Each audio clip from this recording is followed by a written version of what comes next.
فاعبد الله مخلصا له الدين ألا لله الدين الخالص.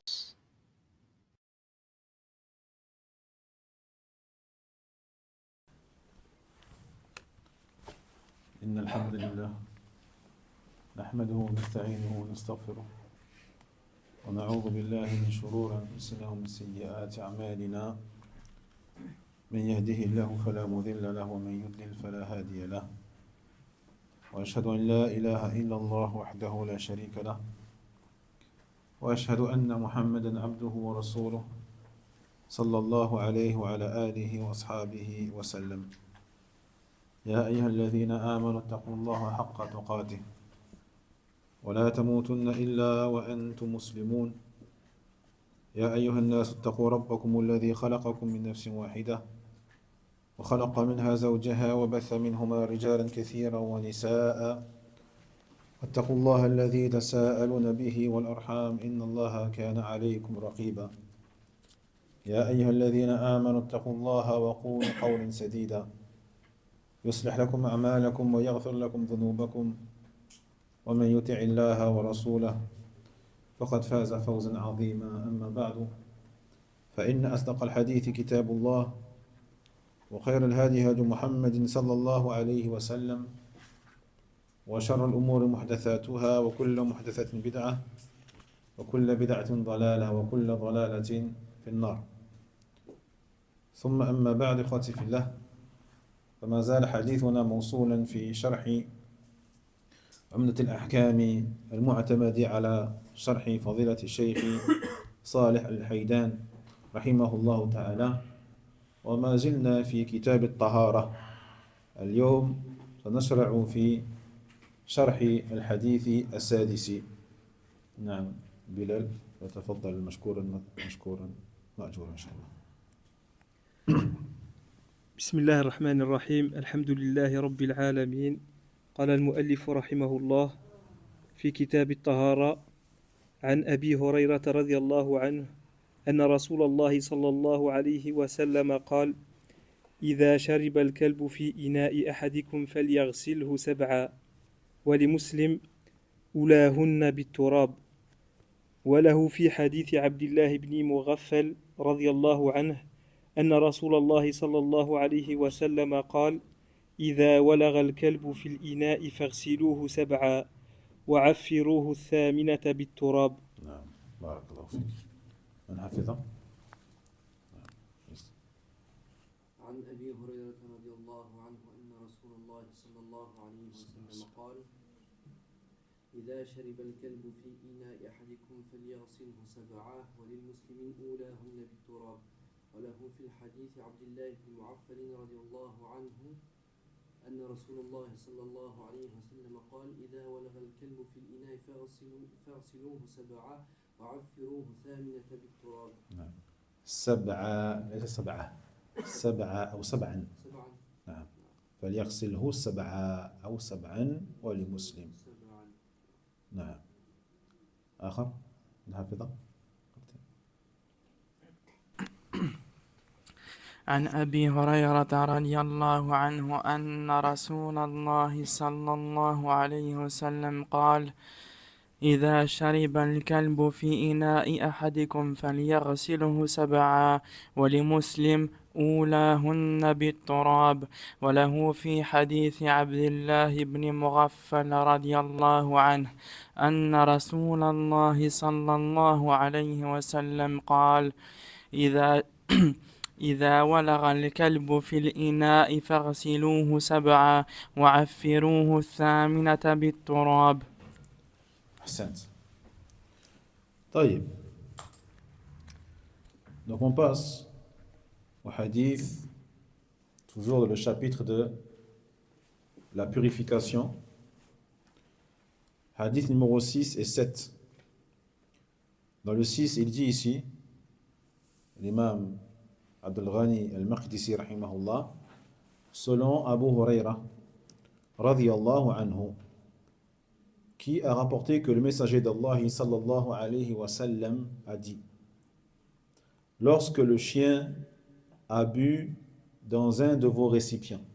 Lorsqu'il a bu dans un de vos récipients, lavez-le 7 fois.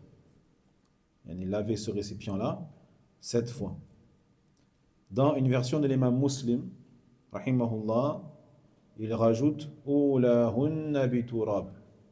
Le premier lavage doit être fait avec de la terre. Et dans le hadith numéro 7, toujours selon ici le hadith selon Abdullah ibn Mughaffal radiyallahu anhu, toujours dans les Sahih l'imam Muslim, il dit que le messager d'Allah alayhi salatu wassalam a dit: lorsque le chien a léché dans le récipient, lavez-le 7 fois. وَعَفِّرُوهُ الثَّامِنَةَ بِالتُّرَابِ. Et le 8e lavage doit être fait avec de la terre. التراب مع الماء, la terre mélangée avec l'eau. D'accord? طيب.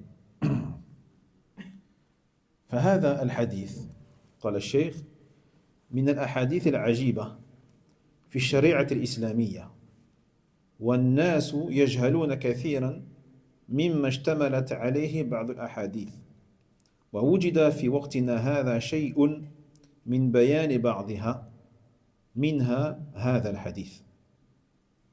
dit le Cheikh al-Haydan rahimahullah ta'ala que ce hadith fait partie des hadiths étonnants dans la législation islamique. Et les gens ignorent, beaucoup de gens ignorent ce genre de hadith ou les hadiths qui s'y apparentent. Et à notre époque, nous avons découvert des choses qui sont venues confirmer notamment les notions que l'on pourrait trouver dans ce type de hadith. Comme par exemple ici, l'impureté et la dangerosité, ou les bactéries que l'on pourrait trouver dans la salive du chien. D'accord? Naam. On entend souvent des gens qui tombent extrêmement malades ou même qui meurent. Moi j'ai déjà vu dans les informations des gens qui sont morts car ils ont touché à quelque chose qui a été touché par la bave du chien. Khayr, Inch'Allah. Qu'est-ce qui s'est passé? Il est tombé dans les escaliers. Tu as appelé les pompiers, tu vois? Non, il voit, il se repose et il a eu un gros choc. Il a pris le bord de l'escalier en fait. Sinon on le ramène à la maison, on appelle les pompiers. Il veut rester à l'Aïcha. العشاء العشاء نعم. إذن قوله صلى الله عليه وسلم إذا شرب الكلب في إناء أحدكم أو إذا ولغ الكلب في الإناء. هناك كلمة شرب وولغ. الولوغ هو إدخال لسان الكلب أو إدخال الكلب لسانه في الماء.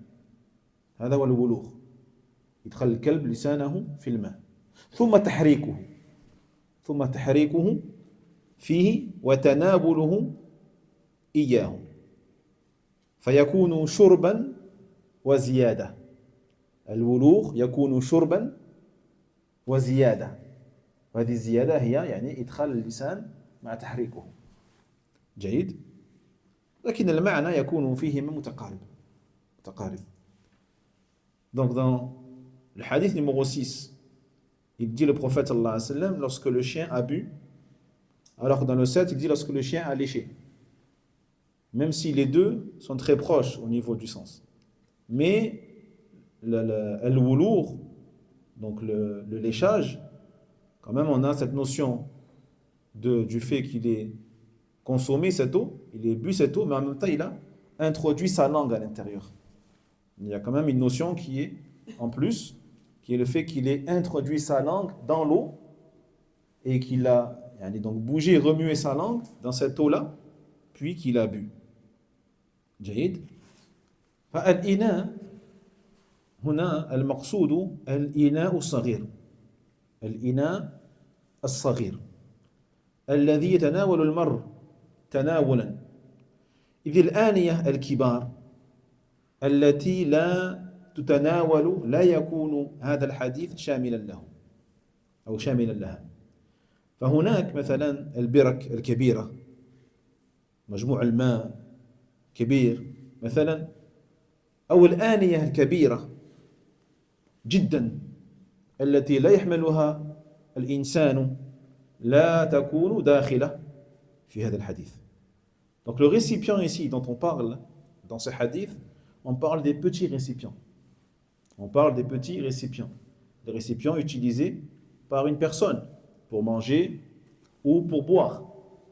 Quant aux récipients qui sont très grands, que les gens ne peuvent même pas apporter, ou les quantités d'eau qui sont très grandes, telles que un lac ou un étang, ou même des récipients qui sont immenses, qui ne peuvent pas être portés par une personne, jaïd, eh bien ceux-là ne sont pas concernés par ce hadith.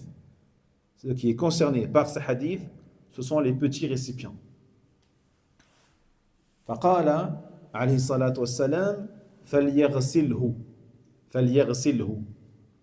هذا يدلنا على أنه لا بد فيها من الغسل، لا بد فيها من الغسل، ولا يكفي فيها نضج ولا مسح، لا يكفي ولا نضج ولا مسح. Donc lorsqu'il dit le messager d'Allah sallallahu alayhi wa sallam, lorsque le chien a bu dans un de vos récipients, qu'il le lave 7 fois. Donc là, on voit l'obligation du lavage. C'est-à-dire qu'il ne suffit pas ni d'asperger uniquement de l'eau, de vaporiser maintenant ce récipient-là d'eau, ou de l'essuyer avec une éponge ou un chiffon imbibé d'eau ou un microfibre imbibé, ça ne suffit pas. Il faut laver ce récipient-là. Parce qu'il a dit فَلْيَغْسِلْهُ, qu'il le lave. Donc il faut un lavage et non une vaporisation et encore moins un essuyage. واضح؟ وقال في رواية لمسلم أولاهن بالتراب، أولاهن بالتراب. فيه مسألتان. المسألة الأولى أن النبي صلى الله عليه وسلم جعل التراب غسلا، جعل التراب غسلا. فيستنبط من ذلك أن الرش التراب رشا أو وضع التراب على الإناء الذي ولغ فيه الكلب لا يجزي، لا يجزي، بل لا بد أن يكون مع التراب ماء، أن يكون مع هذا التراب ماء حتى يكون غسلا، حتى يكون غسلا. جيد؟ أي هذا الماء يسيل على الإناء بالتراب أو مع التراب، لأنه سماها غسل إحداهن، إحداهن. Donc il dit le prophète sallallahu alayhi wa sallam dans la version de l'imam Muslim qu'il le lave 7 fois, أولهن بتراب, le premier lavage avec de la terre. Parmi ces 7 fois, la première avec turab, avec de la terre, c'est-à-dire de l'eau plus la terre. D'accord? Donc on a ici 2 questions. La première, le prophète sallallahu alayhi wa sallam, il a utilisé la terre quand il a parlé des lavages. Ça veut dire que la terre doit être utilisée pour le lavage. avec l'eau. D'accord? Il ne suffit pas yani, juste de poser de la terre sans mélanger avec de l'eau et laver. Ou d'asperger le récipient avec de la terre sans laver le récipient avec de l'eau en même temps. Parce qu'il a compté cette terre comme un lavage ou comme un des 7 lavages. Donc c'est une terre qui doit servir à laver, donc forcément avec de l'eau mélangée en même temps. D'accord? On doit faire couler l'eau avec de la terre. المسألة الثانية أن النبي صلى الله عليه وسلم مرة قال أولاهن في رواية قال أولاهن وهي أصح الأحاديث أولاهن وجاء في رواية عند الترمذي أخراهن هي الغسل الأخير وجاءت الثامنة في رواية جاءت الثامنة كما في حديث عبد الله بن مغفل الثامنة فيقول القاضي علاء الدين المردوي رحمة الله عليه فدل ذلك على جواز أن تكون في الأولى أو في الوسط أو في الأخيرة يجوز في الغسل أو الغسل الأول بالتراب أو في غسل بين الأول والأخير أو في الأخير الحمد لله بلا نزاع إنما نزاعنا في الأفضل نزاعنا وخلاف العلماء ما هو الأفضل الأولى والوسط أو الأخيرة الأصح حديثا أنها الأولى أي أولاهن لأنها في صحيح مسلم رضي الله عنه. Deuxième question qui se pose à nous concernant la foi lors de laquelle on va utiliser la terre avec l'eau. Car dans une version du hadith rapportée par l'imam Muslim rahimahullah ta'ala, et qui est la version la plus authentique du coup par rapport aux critères d'authenticité de l'imam Muslim, il dit Oulahunna, la première de ces 7 fois doit être faite avec de la terre. Dans une autre version, notamment celle rapportée par Abdullah ibn Mughaffal, il dit Thamina, la 8e fois. Et dans une autre version, il dit Ukhrahunna, une dernière fois.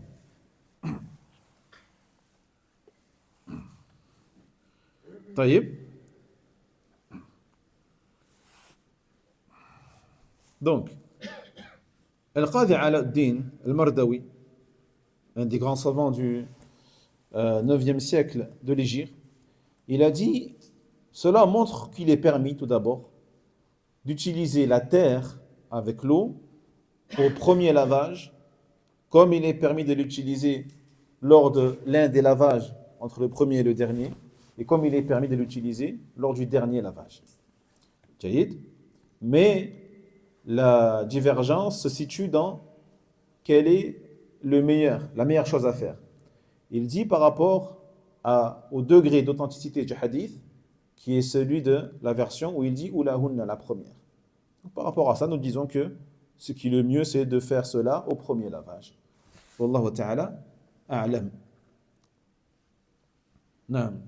وقوله وإذا ولغ الكلب في الإناء فاغسلوه 7 وعفروه 8 بالتراب فقوله عفروه 8 بالتراب يدل على المعنى الذي سبق أن التراب أن يكون مع واحدة من غسلات 7 وسماها النبي صلى الله عليه وسلم 8 لماذا؟ إن اعتبر انفصالها انفصال التراب عن الماء وإلا فهي واحدة من 7 هي واحدة من الغسالات 7 جيد نعم فهي إذن من هذه الغسالات السبع أي إحداهن فيه. Donc, dans la version où il dit et lavez-le, يعني عفروه, lavez-le avec la terre et l'eau, يعني الثامنة, la 8e fois. Cela nous montre que, comme on l'a vu, il faut que cette terre soit utilisée avec l'eau dans un des 7 lavages. Mais pourquoi il a appelé, il dit ici la 8e fois? Eh bien, par rapport au fait que la terre, yani, n'est pas identique à l'eau. Donc c'est comme si la terre représentait un lavage à part, indépendant. Mais en vrai, yani, il fait partie des 7 car on la mélange avec l'eau. Car on la mélange avec l'eau lors de une des 7 ou un des 7 lavages. Un des 7 lavages. Donc si tu comptes au total le nombre de lavages, ça fait 7, pas plus. Pas 8, mais 7. Est-ce que c'est clair les frères? C'est bon? Alhamdulillah. فما الذي جعل للتراب أثره؟ الناس إذا جاءهم الأمر من النبي صلى الله عليه وسلم عليهم أن يسلموا له وأن يقولوا سمعنا وأطعنا وامتثلنا. قال النبي التراب، سمعنا وأطعنا التراب، سواء علمنا السبب أو لم نعلم. وهذه أيضا عادة الصحابة رضي الله عنهم. لما سألت امرأة عائشة رضي الله عنها وقالت ما بال الحائض تقضي الصوم، ما بال الحائض تقضي الصوم ولا تقضي الصلاة. الحائض يعني عند الحيض لا تصلي ولا تصوم، لكن بعد طهرها تقضي الصيام، يعني صيام رمضان، ولا تقضي الصلاة. فسألت هذه المرأة عائشة رضي الله عنها، وكان فقيها أعلم النساء في هذه الأمة، فقالت عائشة رضي الله عنها أحرورية أنت؟ أحرورية أنت؟ أي هل أنت خارجية من الخوارج؟ ما هذا السؤال؟ ما هذا السؤال؟ يعني هل أنت من حرورة؟ وحرورة ذكرنا أنها قرية في العراق، يعني خرج منها الخوارج الأولون. فحرورة هي بلدة قرب الكوفة في العراق اسمها حرورة، خرجت منها فرقة من الخوارج على علي بن أبي طالب رضي الله عنه لما كان النزاع بينه وبين معاوية رضي الله عنه، وصاروا إلى التحكيم، وقد كانوا يتشددون ويتعنتون. فقالت يعني هذه المرأة إجابة لست بحرورية، لست بحرورية، ولكني أسأل، أريد أن أفهم يعني. طيب، فقالت عائشة كان يصيبنا ذلك، كان يصيبنا الحيض، فنؤمر بقضاء الصوم ولا نؤمر بقضاء الصلاة. هذا هو الإسلام، هذا هو الإسلام، هذا هو التسليم، الاستسلام لله بالتوحيد والانقياد له بالطاعة. قالت نؤمر بقضاء الصوم ولا نؤمر بقضاء الصلاة. انتهى الأمر، انتهى الأمر، خلاص. أي الذي على الناس أن يقولوا سمعنا وأطعنا بما يبلغهم من أمر الله وأمر رسوله صلى الله عليه وسلم. فإن وفقوا لمعرفة الحكمة وما علل به الحكم فهذا من فضل الله عليهم، وإن لم يوفقوا فلا خير لهم سوى السمع والطاعة. والله جل وعلا يقول وما آتاكم الرسول فخذوه وما نهاكم عنه فانتهوا. هذا الأمر، ليس لكم خيار كي تقولوا هذا أمر ما فهمنا. لماذا؟ لماذا هذا؟ لماذا نقضي الصلاة ولا نقضي الصيام، أو نقضي الصيام ولا نقضي الصلاة؟ لماذا تكون صلاة الظهر 4 ركعات والعصر 4 ركعات والمغرب 3 والعشاء 4 والفجر 2 لماذا؟ ما الحكمة؟ هذا أمر ما فهمنا نتركه حتى نفهم، لا، بل على المسلم أن يقول سمعت وأطعت، سمعت وأطعت، ولا يقف منازعا لله ولا لرسوله عليه الصلاة والسلام. Donc, qui a créé cette terre et l'a établi comme une matière avec laquelle on doit laver cette impureté qui est la salive du chien. Pourquoi ce n'est pas autre chose que la terre? Eh bien, les gens, lorsque leur vient un ordre du prophète Mohammed sallallahu alayhi wa sallam, ils doivent s'y soumettre. C'est la première des choses. Quand te vient un ordre du prophète Mohammed sallallahu alayhi wa sallam et qu'il dit فَلْيَغْسِلْهُ سَبْعًا أُولَاهُنَّ بِالتُّرَابِ أُولَاهُنَّ بِالتُّرَابِ. Le musulman il dit, le prophète il a dit, le hadith il est sahih, alhamdulillah, je le fais et je m'y soumets et je me plie à son commandement. Que je connaisse la raison de cela, que je sache en quoi la terre elle est plus purifiante qu'autre chose, ou que je ne le sache pas. Et pourquoi la salive du chien et pourquoi pas la salive du chat? Si je sais le pourquoi du comment, mais si je ne le sais pas, ça ne change rien dans ma foi et dans ma soumission et dans ma pratique de la parole du prophète alayhi salatu wassalam. Et ceci fait partie notamment des spécificités des compagnons radhiyallahu anhum.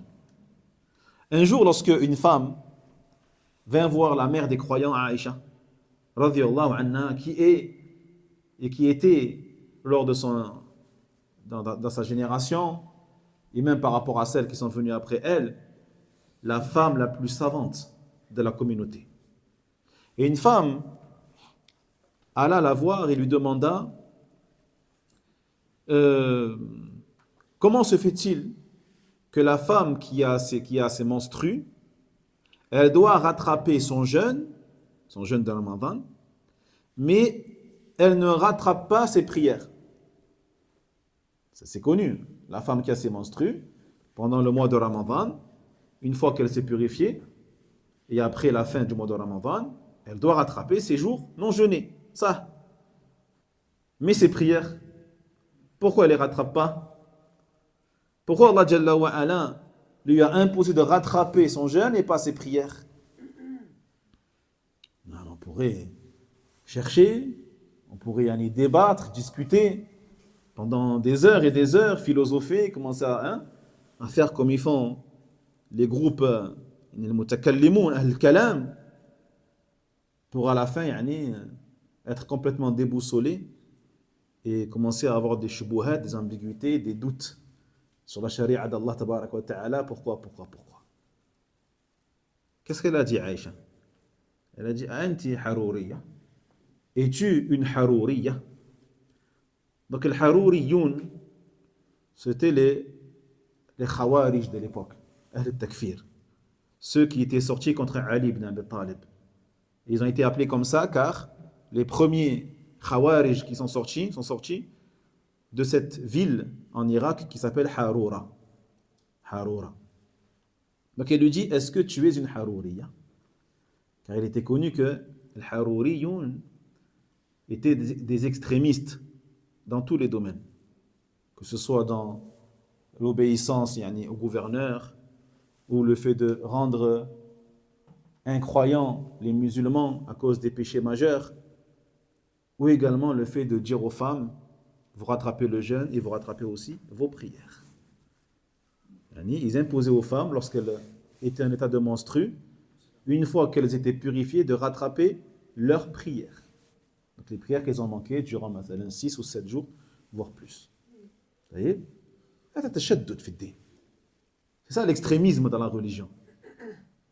Comme disent les savants, l'extrémisme, c'est de rendre obligatoire quelque chose qu'Allah n'a pas rendu obligatoire. Ou d'interdire quelque chose qu'Allah n'a pas interdit. C'est ça l'extrémisme. Mais le fait d'appliquer la religion d'Allah, قال Allah, قال الرسول صلى الله عليه وسلم, c'est pas l'extrémisme. C'est pas l'extrémisme. Donc elle lui demande, est-ce que tu es une harouriya? Et donc là, elle lui répond, non, je ne suis pas du tout une harouriya, mais je veux juste savoir. C'est quoi, en gros, la raison pour laquelle Allah tabaraka wa ta'ala ne nous a pas ordonné de rattraper les prières. Alors Aïcha, regardez la réponse que Aïcha elle lui a donnée, et ça, c'est la réponse, wallahi, que vous devez donner à toute personne. La première réponse qu'on doit donner à toute personne qui cherche à savoir. Pourquoi ceci et cela. Même si tu connais la sagesse, car il y a des sagesses, il se peut que tu les connaisses, bien sûr. Mais même si tu connais la raison, la sagesse, commence par dire, comme elle a dit à Aïcha d'abord. Elle lui a dit, eh bien nous, on était touchés donc par les menstrues, etc. Et on nous a ordonné, le prophète sallallahu alayhi wa sallam, nous a ordonné de rattraper le jeûne. Et nous a pas ordonné de rattraper la prière. Voilà la réponse, la première réponse qu'on doit donner. Pourquoi ceci?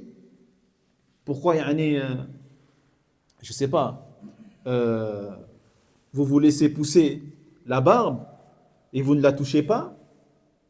Eh bien la réponse, parce que le prophète nous a ordonné de la laisser pousser et il nous a interdit de la toucher. C'est la première réponse. Et après tu peux dire, eh bien pour nous différencier des femmes, pour nous différencier de ces gens-là, etc. etc. Jaïd. Mais la première réponse c'est quoi? Parce que le prophète il a ordonné. C'est tout. Même si on ne connaît pas la sagesse derrière ou la raison spécifique à cela, en vrai, a-t-on vraiment besoin de ça? Non.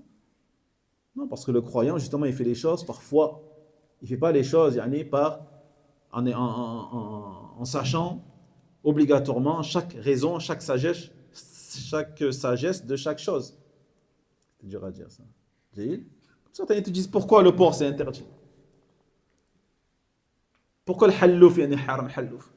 Et là ils vont dire ouais parce qu'il y a un morceau du cochon qui comporte un poison et qui est mauvais pour la santé, qui est impur, etc., etc.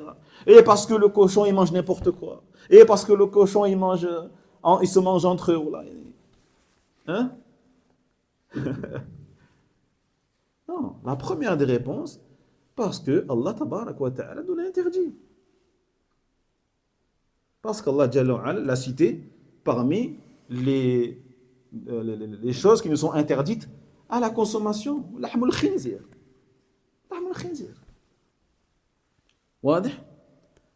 Première réponse. Et après, si tu veux donner à la personne, si tu connais certaines sagesses, et donner ces sagesses-là à la personne, etc., il n'y a pas de mal, Inch'Allah ta'ala. Mais la première réponse, c'est ça. Parce que Allah tabarak wa ta'ala nous l'a ordonné, et c'est tout. Donc, en gros ici, Aïcha, radhiyallahu anha, elle a voulu faire comprendre à cette femme que le musulman, lorsqu'il lui parvient un ordre, il doit dire « j'ai entendu et j'ai obéi ». Et j'ai entendu l'ordre, le commandement d'Allah et celui du messager, sallallahu alayhi wa sallam. Et si la personne, Allah tabarak wa ta'ala lui a fait savoir la raison ou la sagesse de cela, ça c'est une grâce de la part d'Allah subhanahu wa ta'ala. Mais si elle ne la connaît pas, eh bien elle a qu'une seule chose à faire, c'est d'écouter et d'obéir, comme il a dit Allah tabarak wa ta'ala dans le sens, et ce qui vous est parvenu du messager, prenez-le, et ce qu'il vous a interdit, abstenez-vous-en. Donc, le musulman n'a pas le choix de choisir une fois que Allah subhanahu wa ta'ala et son messager leur ont ordonné quelque chose. Ou de dire, cet ordre-là, ou ce commandement-là, on ne le comprend pas. Pourquoi Allah tabarak wa ta'ala nous a interdit ceci et cela, on ne comprend pas. Pourquoi il nous a interdit la viande de cochon? Pourquoi il nous a interdit une viande d'un animal qui n'a pas été égorgé? Qui n'a pas été égorgé. C'est quoi la différence entre un animal qui a été égorgé et un qui n'a pas été égorgé? Hein? Tu peux chercher, fouiller, regarder, oui, parce que lorsque le sang il ne sort pas du corps de l'animal, il y a des maladies, etc., etc. Bien sûr qu'il y a des sagesses. Allah Jalla wa Ala fait tout avec sagesse. Il y a toujours des sagesses, toujours. Jaïd. Mais que tu ne connaisses pas ces sagesses-là et que tu dises, non, moi je ne fais pas tant que je ne connais pas la sagesse, la raison, du moment où Allah tabarak wa ta'ala et son messager, alayhi salatu wassalam, te l'ont ordonné, tu dois le faire. Tu dois te soumettre à leurs commandements et dire j'ai entendu et j'obéis, et de ne pas rester à contester le commandement d'Allah tabarak wa ta'ala sous prétexte que tu ne connais pas la sagesse de ce commandement. وقوله وعفروه الثامنة بالتراب قيل في لعاب الكلب أمور قيل في لعاب الكلب أمور أو قد تكون جراثيم لا يقتلها إلا التراب هذا قيل جيد تكون في لعاب الكلب جراثيم ميكروبات لا يقتلها إلا هذه التراب أي لا يغني عنها الصابون ولهذا قال بعض العلماء الصابون لا يغني عن التراب لا بد من التراب لكن سواء قيل ذلك أو لم يقل ما دام رسول الهدى صلى الله عليه وسلم قال هذه المقالة وأمر بتعفير الإناء بالتراب في إحدى الغسلات علينا أن نقول سمعنا وأطعنا وأن لا نقول استعملنا الصابون فأزال كل شيء في الإناء فينبغي أن يعتني المسلم في تحقيق هذا الأمر ما أمكنه ذلك. Puis lorsqu'il dit le prophète sallallahu alayhi wa sallam et lavez, donc le dernier lavage, faites-le avec de la terre. On a dit soit le dernier, soit le premier, ou l'un des lavages. Donc il y a plusieurs paroles par rapport à la salive du chien. Je dirais même par rapport au chien lui-même. Par rapport au chien lui-même. Et si on doit résumer un peu les avis par rapport à l'impureté du chien, on peut dire qu'il y a 3 avis connus. Le premier qui est celui de Al-Malikiyya, des Malikites. L'imam Malik, rahimahullah, qui dit qu'il n'y a rien dans le chien qui est impur. Il n'y a rien dans le chien qui est impur. Hatta le abo. Il dit même sa salive, elle n'est pas impure. Et il dit que amr ta'abbudi faqat. Ce lavage-là des 7 lavages, il dit c'est une chose qui est de l'ordre de l'adoration. Mais en vrai, sa salive, elle n'est pas impure. ثم المذهب الشافعي ورواية عن أحمد رحمهم الله. Deuxième avis, celui de Shafi'i et une des versions de Ahmed, il dit que tout le chien, il est impur. Tout le chien. Li'abuhu wa sha'ruhu. Ses poils et sa salive. Donc pour eux, lorsque tu touches ne serait-ce que les poils d'un chien, eh bien, il faut que tu laves ta main ou tu laves tes habits ou tu laves. D'accord? Il y en a un troisième madhab qui est celui de Abi Hanifa et une version de l'imam Ahmed rahimahullah ta'ala qui dit que seule la salive du chien est impure. Seule la salive du chien est impure. Donc rien dans le chien n'est impur, ni ses poils, ni le reste, si ce n'est sa salive.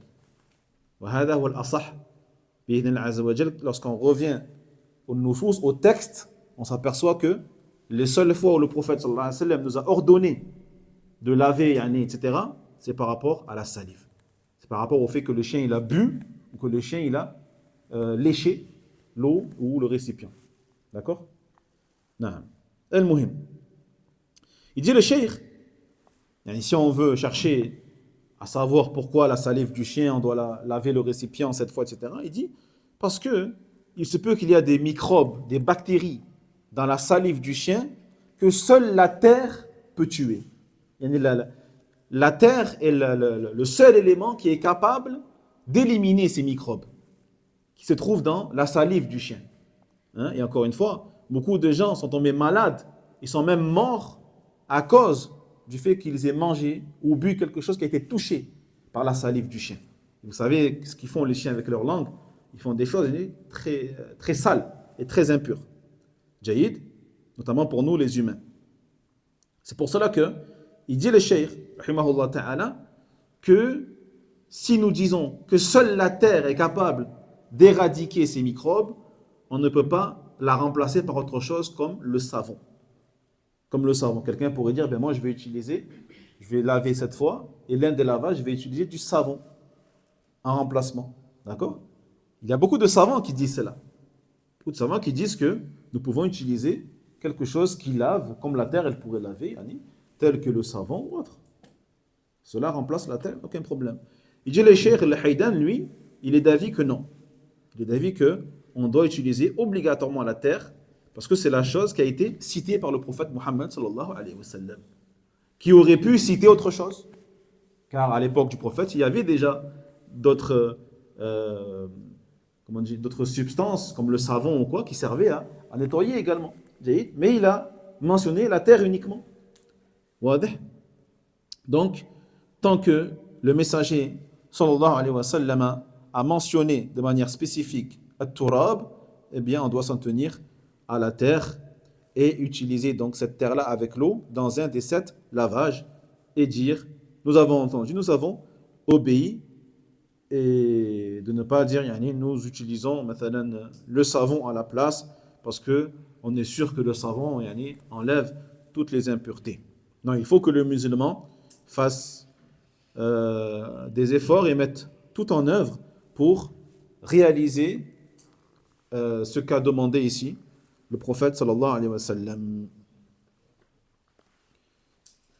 إذن في هذا الحديث أو في هذه الأحاديث مسائل أولها الرسول صلى الله عليه وسلم ذكر في هذا الحديث حدودا في نجاسة الكلب فقال إذا شرب فهل نقيس على الشرب غيره؟ هل نقيس على هذا الشرب غيره؟ كما لو أن كلبا وطئ بقدمه إناء فيه ماء، هل نقيس هذا الوطء بالقدم على الولوغ أو على الشرب في هذا الماء؟ أو أن كلبا مثلا بال في إناء هل نقول يقاس عليه أم لا؟ هل بول الكلب يقاس على الولوغ أم لا؟ فأهل العلم على 3 مسالك في مسألة القياس في هذا الباب. Donc on finira donc l'explication de ce hadith, mais je pense qu'on fera la fin la semaine prochaine. Il y a plusieurs questions qui se posent par rapport au chien, par rapport à la salive, par rapport à d'autres questions que l'on verra la semaine prochaine, Inch'Allah ta'ala. Première question, le messager sallallahu alayhi wa sallam a cité dans ce hadith par rapport à l'impureté donc du chien, et il a dit idha shariba. Et dans une autre version, il dit idha walara. Donc lorsque le chien a bu ou lorsqu'il a léché. Jaïd. Donc à partir de là, est-ce que nous pouvons faire ce qu'on appelle un qiyas, une analogie? Qui peut nous expliquer c'est quoi un qiyas? Ça consiste à quoi un qiyas, Mehdi? Ça consiste à trouver des similarités par rapport à une chose de l'époque du prophète sallam et de faire une analogie par rapport à ce qu'il advient de, par exemple, boire de l'alcool. On on a fait le qiyas sur le vin, on fait le qiyas sur les autres alcools, donc sur toute substance qui a les mêmes effets. Non. Donc là, tu nous as donné un exemple qui est bon, certes, mais la définition, yani, elle n'est pas, complète, elle n'est pas parfaite. Même le fait de faire un rapprochement sur un texte qui est écrit à un autre qui n'y a rien de souligné dessus. Très bien, c'est mieux déjà. Faire un rapprochement. C'est-à-dire, plus qu'un rapprochement, teswiya. Teswiya. Mettre au même niveau. Far' bi asl. Donc, ce qu'on appelle mettre au même niveau la branche avec la base. Donc, la branche, comme il a dit Karim, c'est une chose lam yunassa alayh, sur laquelle il n'y a pas de texte. Il n'y a pas de texte explicite. D'accord? Et mettre cette chose-là au même niveau qu'une chose sur laquelle il y a un texte. Nussa alayh. Fi mada? Dans quoi exactement? Dans le hukm, dans le jugement. Donc si l'asl, il est haram, nous dirons que le far', la branche, elle est haram. D'accord? Si le asl, il est makruh, on dira que la branche, elle est aussi makruh. Pourquoi? Parce que في حكم بوصف جامع بينهما. Car elles ont un point commun. Car elles ont un point commun qui nous permettra de faire ce qiyas. C'est ça un qiyas. مثلا, ce qu'on appelle un qiyas awlawi. Un qiyas yani awlawi. Allah tabarak wa ta'ala dans la sourate al-Isra, il dit فلا تقل لهما أف. فلا تقل لهما أف. Allah Jalla wa Ala, donc il parle des parents. Il dit ne leur dis pas ouf. Donc le ouf, c'est quoi? C'est un petit mot, c'est même pas un mot, c'est un bruit, c'est un souffle. Le fait de souffler et de faire ouf, comme ça à ses parents. Donc Allah, il a interdit ça. Donc maintenant, est-ce qu'il est permis? Est-ce qu'on peut dire qu'il est permis de, مثلا, pousser ses parents, مثلا, a'udhu billah. Pousser ses parents en disant qu'Allah tabarak wa ta'ala, il n'a pas interdit ça. Mais il a interdit le fait de dire ouf. C'est tout. Il n'a pas interdit de les injurier, d'être grossier avec eux, ou de les pousser, encore pire. D'accord? Là, on leur dit, non, c'est interdit. Comment? Bil qiyas. En faisant l'analogie qu'on appelle qiyas awlawi. À plus forte raison, si Allah Jalla wa Ala t'a interdit de dire ouf à tes parents, à plus forte raison, il t'a interdit de les pousser. D'accord? Donc on a ici l'interdiction de dire ouf, qui est la base, le maqis alay, ce sur laquelle on se réfère pour faire l'analogie, et sur laquelle il y a un texte explicite. Allah dit fala taqul lahuma ouf, on a un texte clair. Et on a la branche sur laquelle il n'y a pas de texte. Il n'y a pas de texte. Allah Jalla wa Ala, il n'a pas dit ne pousse pas tes parents. Là, on leur dit non. En faisant l'analogie, on arrive à la conclusion que, vu qu'Allah il a interdit de dire ouf, donc ce qui est pire que ouf est interdit. Donc ce qui est pire que ouf est interdit. Parce que la cause qui les réunit, c'est quoi? Ahsant, al-uquq. Al-uquq, yani huwa al-illa al-jami'a baynahuma. C'est la cause qui réunit les deux, c'est quoi? Al-uquq, la désobéissance aux parents. Taïb. Donc on revient à ce qu'on disait. Donc le prophète, il a dit, sallallahu alayhi wa sallam, quand un chien, il boit dans le récipient, ou quand un chien, il lèche dans le récipient. Donc est-ce qu'on peut faire un qiyas en disant, mathalan, que va-t-on dire lorsque le chien, il a posé sa patte dans le récipient? Yani, le chien, il a marché, il a mis sa patte dans ton récipient où il y avait de l'eau, mathalan, que tu allais boire. Hein? Ou encore pire, le chien, il a uriné dans ton récipient. Hein? Est-ce qu'on fait un qiyas? Ou est-ce qu'on dit non, juste on jette l'eau, c'est tout, pas besoin de laver cette fois avec de la terre? Taïeb. Si tu dis oui, je vais te dire c'est quoi ta preuve. Et si tu dis non, Et si tu dis non, bismillah, fais ce que tu veux. On verra la semaine prochaine, Inch'Allah Ta'ala. D'accord? Non. Donc on va voir également la semaine prochaine que les gens de science, à ce niveau-là, ils ont 3 approches différentes. Ils ont 3 approches différentes que l'on va mentionner les unes après les autres et après nous dirons quelle est l'approche la plus sûre et la plus correcte, Inch'Allah Ta'ala. C'est clair les frères? Mafhoum? Alhamdulillah. Les questions, c'est quoi la question? On peut avoir la définition du coup du qiyas. Naam, en arabe. Taswiyatu far'in bi aslin. Taswiyatu far'in bi aslin fi hukmin bi wasfin jami'in baynahuma. Vous avez l'audio de toute façon, vous pouvez retourner dans l'audio, Inch'Allah.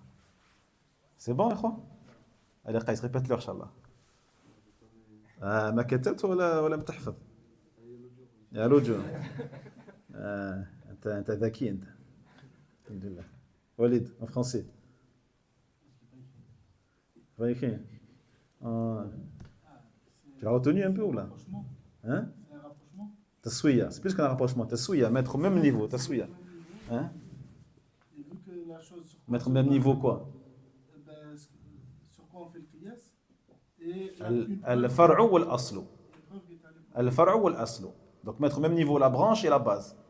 La branche c'est quoi? C'est la chose sur laquelle il n'y a pas de texte. Lam yunas alayh. Wal-aslu nussa alayh. Il y a un texte. Par exemple, فلا تقل لهما أف. فلا تقل لهما أف. هذا أصل. نص عليه. On a un texte ici. Ça c'est la base. والدفع الوالدين. دفعهما هذا هو الفرع. لم ينص عليه. D'accord? في ماذا? Dans quoi? Les mêmes niveaux dans quoi? Dans quel domaine? أحسنت. في حكم. Et par rapport à quoi? Qu'est-ce qui les réunit? Il a dit. Répète. Comme en classe tu fais. Répète ce qu'ils disent. Répète ce qu'ils disent. Vas-y. T'as pas entendu? بوصف. بوصف. يعني un point commun si tu veux. Un point commun qui جامع بينهما. Qui les réunit. D'accord? Alhamdulillah. هذا هو الله تعالى أعلى وأعلم. وسبحانك اللهم بحمدك أشهد أن لا إله إلا أنت أستغفرك وأتوب إليك. وينجي الله الذين اتقوا بمفازتهم لا يمسهم السوء ولا هم يحزنون